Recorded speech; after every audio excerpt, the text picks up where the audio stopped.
নমস্কাৰ ভাইটি-ভণ্টিসকল, মই দিগ্বিজয় ফুকন আৰু তোমালোক সকলোৰে দিগ্বিজয় দাদা। তো তোমালোকৰ কাৰণে বহুত দিন মই ভিডিঅ' দিয়া হোৱা নাই, কিন্তু আজি মই তোমালোকৰ কাৰণে লৈ আনিছোঁ আছামিজৰ চিলেবাছখন ক্লাছ 9ৰ হাফ ইয়াৰলিৰ। কালি অৱশ্যে এটা ভিডিঅ' দিছিলোঁ তোমালোকৰ ক্লাছ 9ৰ হাফ ইয়াৰলি ইংলিছৰ চিলেবাছখন। তো আজি মই তোমালোকৰ কাৰণে লৈ আনিছোঁ আছামিজৰ চিলেবাছখন। 19 ছেপ্টেম্বৰৰ পৰা তোমালোকৰ এক্সাম আছে আৰু তোমালোকে ইয়াত চাই ল'ব পাৰিবা। গতিকে আমি ব'লা দেৰি নকৰি ভিডিঅ'টো আমি আৰম্ভ কৰোঁ। তোমালোকে দেখিবলৈ পাইছা ইয়াত কি কি আছে চিলেবাছখনত। তোমালোকে চোৱা, ইয়াত কৈছে অন্য প্ৰতি ব্যৱহাৰ, শিশুলীলা, হনুমন্তৰ লংকা দৰ্শন, অন্ধবিশ্বাস আৰু কুসংস্কাৰ, সময়, যুঁজ, মানৱ বন্দনা, চুৰ ধৰা, গীত আৰু ছবি। তো এইকেইটা লেচন আহিব তোমালোকৰ টেক্সট বুকৰ পৰা। এতিয়া আমি চাম ইয়াৰ যিখন দ্ৰুতপাঠ বা বৈচিত্ৰ্যময় অসম তাৰ পৰা কি কি আহিব।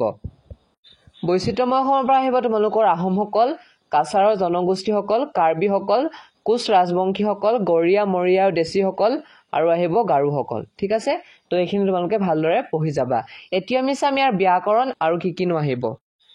তোমালোকে দেখিবলৈ পাইছা ব্যাকৰণ আহিছে বিপৰীতাৰ্থক শব্দ, নতবিধি, খত্তবিধি, তাৰ পৰা আহিব বিপৰীত লিংগবাচক শব্দ, আধুনিক অসমীয়া শব্দলৈ ৰূপান্তৰ আহিব, তাৰ পৰা আহিব তোমালোকৰ সমাৰ্থক শব্দ আৰু সন্ধি, তাৰ পৰা তোমালোকৰ আহিব ৰচনা।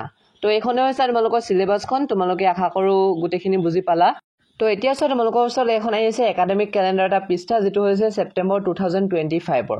তো তোমালোকে চোৱা, ছেপ্টেম্বৰ 2025ৰ 19 ছেপ্টেম্বৰৰ পৰা দেখিছা একেবাৰে 25 ছেপ্টেম্বৰলৈকে হাফ ইয়াৰলি এক্সামিনেশ্যন বুলি লিখা আছে।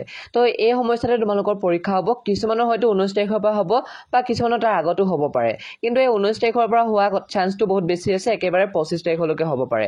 আৰু হয়তো তোমালোকৰ কিছুমানৰ দুৰ্গা পূজাৰ আগলৈকে অৰ্থাৎ 27 তাৰিখ মানলৈকে পৰীক্ষা হ'ব।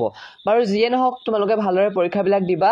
আৰু যদি তোমালোকৰ কিবা সহায় লাগে কমেণ্ট কৰি জনাবা। তোমালোকৰ মই সহায়বিলাক সদায় কৰি আহিছোঁ আৰু এই ধৰণে কৰি যাম।